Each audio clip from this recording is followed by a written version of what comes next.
मोहसिन साहब कल प्रोग्राम में मौजूद थे मेरे साथ वफाकी वज़ीर राना तनवीर साहब।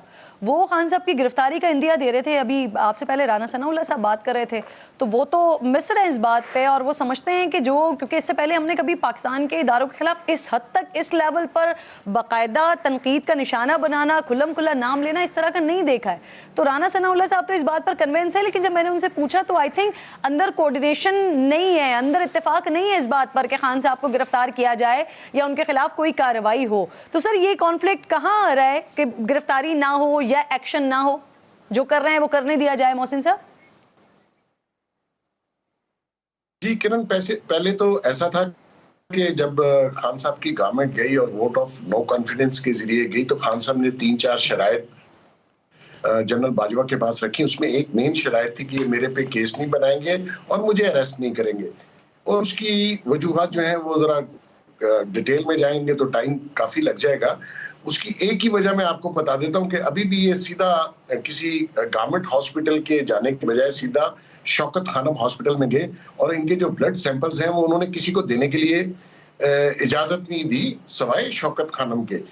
तो बेसिकली जो ब्लड सैंपल है ना वो बड़ा इंपॉर्टेंट है। मैं तो कहता हूं कि जो भी आइंदा प्राइम मिनिस्टर या किसी ओहदे के लिए आए उसका डोप टेस्ट करवाया जाए, ताकि अवाम को पता चले कि हमारे लीडर जो हमारे मुस्तकबिल के हमारे फ्यूचर और हमारी कौम के फ्यूचर और हमारे बच्चों के फ्यूचर के ऊपर जो आके हुक्मरान बैठते हैं उनकी असलियत है क्या। अब ये जो जितनी भी गुफ्तगू खान साहब कर रहे हैं, जो जैसे सना बुच्चा साहबा ने कहा, ये आप बताइए कि कोई कॉमन सेंस, कोई कॉमन आदमी, कोई रीजनेबल आदमी ये डिमांड्स मान सकता है कि आपके पास कोई प्रूफ है?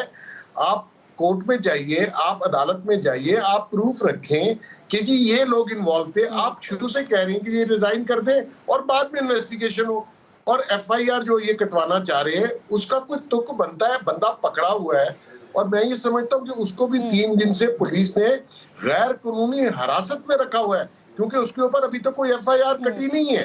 तो ऐसे शख्स को जो पागलपन का शिकार हो और जो अपने मुतालबात हर कीमत पे मनवाना चाहता है और जोर धौंस और धांधली से करना चाहता है, ये एक्सेप्टेबल नहीं होंगे किसी के लिए भी। तो अच्छा सर, जो आपने ये हमले का तस्करा कर दिया ना इस शख्स के साथ, मैं इसी पे आपसे बात करना चाह रही थी मोहसिन साहब, ये जो हुकूमती वज़रा के भी रवैयों पर बात कर लेते हैं ना, मौलाना फजलुर रहमान साहब को देखिए, अता तारड़ को देखिए, दीगर लोगों को देखिए, हमला हुआ है, किसी की जान चली गई है, एक शख्स वो मौज़्ज़म, उसके 3 बच्चे साथ मौजूद थे, जान चली गई, लेकिन यहाँ पर ड्रामा। तो सर हुकूमती वज़रा बड़ी जिम्मेदारी होती है, उनको ये रवैया सूट करता है? पहले तहकीकात करा लें, उसके बाद सामने लेकर आ जाएं अवाम के।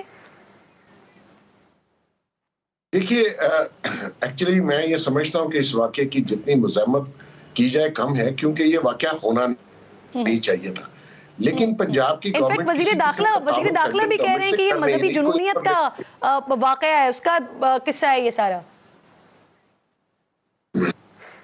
देखिए मैंने भी इनसे कल बात की और मैं ये पूछना चाह रहा था राना साहब से कि ये आपको कोई इंफॉर्मेशन पंजाब पुलिस जो भी इन्वेस्टिगेट किया उस शख्स को जिसने ये फायरिंग की थी, तो इनके पास बहुत महदूद किस्म की इंफॉर्मेशन है, क्योंकि पंजाब पुलिस बिल्कुल फेडरल गवर्नमेंट से तावन नहीं कर रही। और जब मैं समझता हूँ कि ये रियासत के ऐसे सतून है, प्रोविंस और उनकी जो पुलिस है, उसके बगैर आप कैसे इस रियासत को चलाएंगे। लेकिन हमारी पोलराइजेशन इस किस्म की है कि देख लीजिए कि वहाँ का जो CCPO लाहौर का वो आना नहीं चाह रहा, उसके ऑर्डर्स थे वो नहीं आया। पंजाब पुलिस जो बैठी रही और गवर्नर उसमें तोड़फोड़ हो गई।